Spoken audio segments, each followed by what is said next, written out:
Hi there, Angela here at Sew Bright Alpine Quilting. We're coming to you to do a demo for the Great Australian Craft Show this afternoon.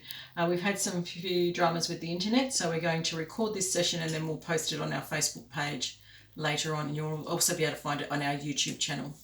So we're here this afternoon to talk about English paper piecing and fussy cutting. And I'm going to share with you a project that I'm working on at the moment. It's as yet unnamed, I haven't decided on a name for it, but it's going to look a little bit like this. So we're going to have some English paper piece stars, some English paper piece hexagons, this beautiful Lepidoptera feature fabric, and a border fabric featuring the same design. And this is a fabric range called Chrysalis, and it is by Anita Good Design, Stephen Gooding, and Free Spirit. So this is one of the fabrics that we're going to use for our hexagons. We're also going to use this gorgeous mandala design. I know it looks good on its own, but we're going to cut it up and piece it back together as a star because we can. This is the border fabric. So it has a gorgeous little tone-on-tone design in the background, and we've found a background similar to this that we're going to applique our stars and hexagons onto. And here is the gorgeous Lepidoptera fabric that we're going to leave in big sections across the quilt, because I don't think that really needs to be cut up. I think the fabric speaks for itself. So we're going to have some fun doing that. Don't ask me when it's going to be finished, but it will be soon. So I just thought I'd share with you some of the things that I do when I'm English paper piecing. The first thing I like to get out is the fussy cutting mirror, and that helps me to choose whereabouts on the fabric I'm going to cut out. So I use that in conjunction with a little viewer. So in this case my viewer is in the shape of a 1-inch diamond, and what we do is we put the viewer down onto the fabric, position the mirror on top, and then you can see the star design. And as you move the fabric, or move the viewer around the fabric, you can see what sort of design you're going to get. And I know that our design is sort of about here. We've got that little wing. If we have a look at the fabric that we've already cut out, it's pretty hard to see with a... You can see the section of the design that I'm looking for, and where we're going to cut. So it's going to be pretty much right there. So once we've decided where we want to cut, we can take the mirror away, and I like to grab a washout pen or a fade out pen, and then just draw a line on the inside of the template of the viewer. And when you take that off, if you draw it hard enough, you'll be able to see where we're going to cut. So that's without the seam allowance. So then we need to add seam allowance to this before we cut it out. Now we also have this great little template set. It's called the Perfect Patchwork template set, and from Marty Michelle, and this is set G. So this does 1-inch and 2-inch size shapes, and it does hexagons, diamonds, and half hexagons. There's lots of different, there's 11 different shapes that you can cut from this one template set. So it's really great, and I love them. So we pop the template over the top, lining up the registration marks of the template with the 4 corners of the design where we're going to cut. We can grab our rotary cutter and gently cut around our template. Sorry if I go in front of the camera, but I don't have my rotating mat with me. So otherwise I would grab my rotating mat. So let's see how well we did. We might need the scissors for the corner bits, because we don't want to cut too much into the rest of the design, because as we move around the fabric we want to be able to use that as well. So we'll just snip out the rest of that there.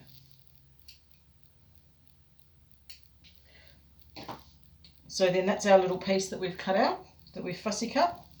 And so then what we're going to do is we're going to use that as a template, and we're going to work our way around this shape, and we're going to cut out 6 of these. And if you have a look at where I've cut them from previously, you'll see that you create a nice little Swiss cheese of fabric. So you can get your 6 out of the one mandala. So I'll do another one just quickly. We'll pop that one on. We'll do next one over here, just to make sure that we get it in the right spot. We'll just place that bit of fabric over the top, and so then when we can see where the design lines up underneath, we know we're in the right spot.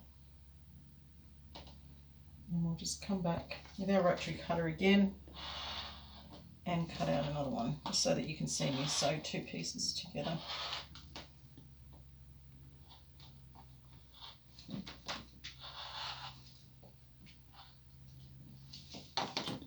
Let's see how I made that one.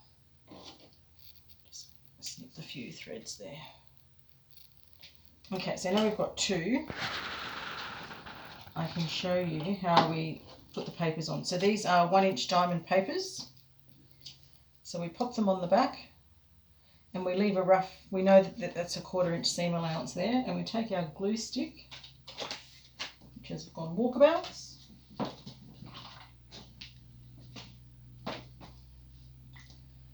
and we just run a line of glue along the edge of the paper, and we flip it over and stick it down. And we work our way around the shape, doing the same. I find it handy to work on a little placemat instead of working on my cutting mat, because then otherwise you might get little bits of glue on your mat, which is not good.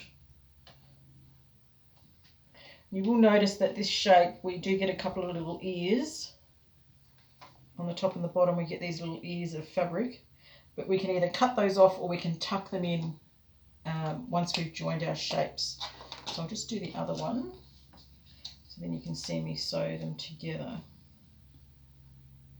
So just a little bit of glue. It's probably a bit too much. It's a bit warm up here today, so I think the glue's melted a little bit. If you find your glue melting, then just pop it in the fridge till it firms up a bit. I find that helps, especially, and if it's humid as well, sometimes it will get a little bit melty. So now we have 2 pieces,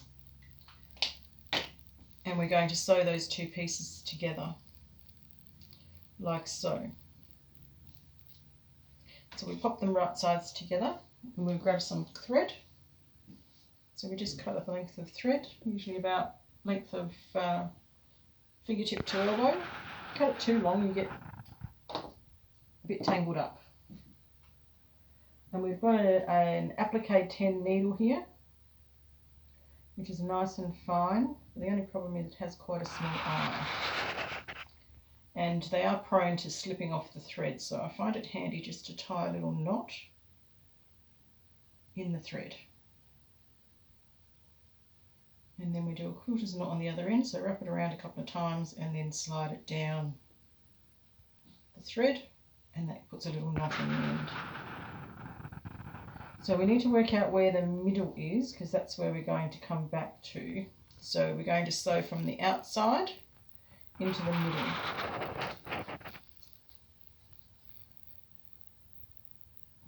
Now the other thing I find useful to hold these 2 together, instead of putting a pin,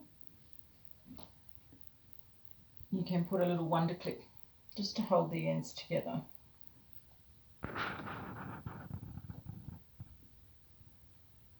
So we come up through underneath the fabric into the corner and across the top of the paper to the other side corner, and we just make a little, like a back stitch. And I also like to put the thread through the loop just to pull it tight. tightly. It's going to make a mess. That's right, we can stitch that bit in later. So the easiest way is to put the needle perpendicular to the shapes you're going across and do tiny little stitches, sliding it across the top of the paper, not catching in the paper, just catching in those 1 or 2 threads that are in the fold. And we're going to stitch all the way along the top. And of course, because I'm not sitting down and doing it, it feels a little bit awkward. So as you sew along, you'll be able to, when you finish the seam, you'll be able to open it out and you won't be able to see any of those stitches there. So then we'll do the next one and we'll add them in as we go along, and we'll just go backwards and forwards along the seam line until we've made a star. Then you can give it a little press, and at this point then you would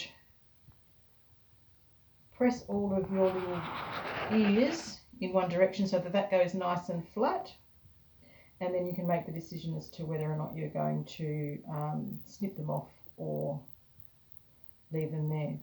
And then just before we applicate onto the background, we would take the paper out. I generally like to leave the papers in until we get to that stage, just in case, so there's no movement in any of the fabrics. Even though they're pressed, you get a nicer shape if you leave it on. If you just look quickly at a hexagon, we're doing the hexagon in the shape of these little butterflies with a little centre of the mandala, and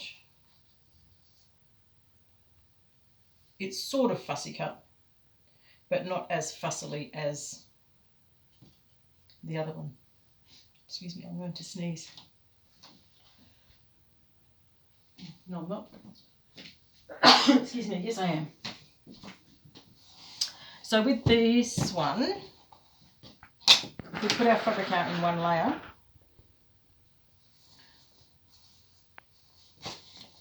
We can see where we're going. So we're going to use this line of butterflies, but you can see that we've slightly offset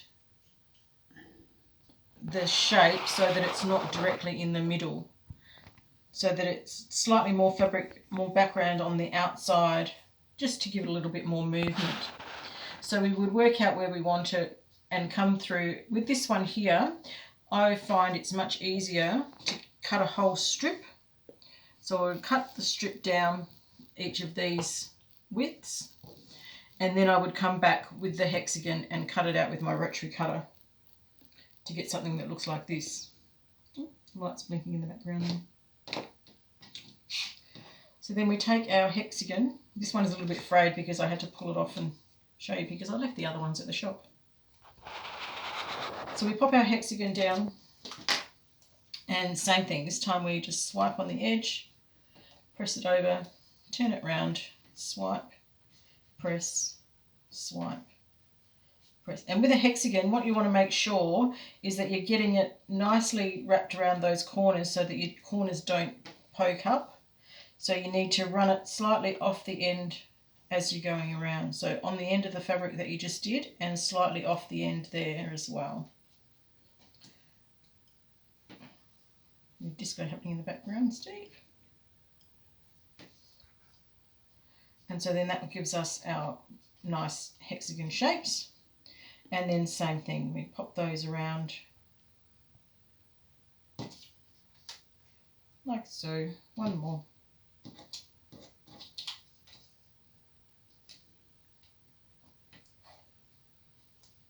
Swipe and turn.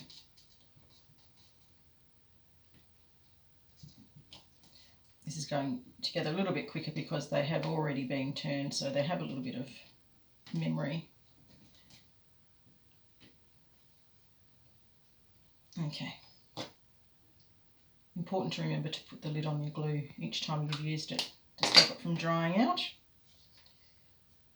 And so you can see that's what that one's going to look like. And so we would do the same thing. Grab our needle and our thread and pick that one up, and we will sew those together. And you can, same thing, you can put a little clip on there to sew them together. What else can I show you?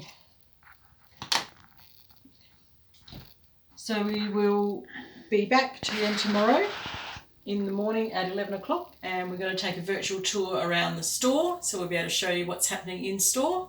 And then tomorrow afternoon we're going to take you through the making of the Santa's Workshop Advent Calendar panel to make it into a little panel for your Advent treats. Thanks for watching. If you've got any comments, leave them below and we'll get back to you as soon as we can. Cheers. Bye-bye.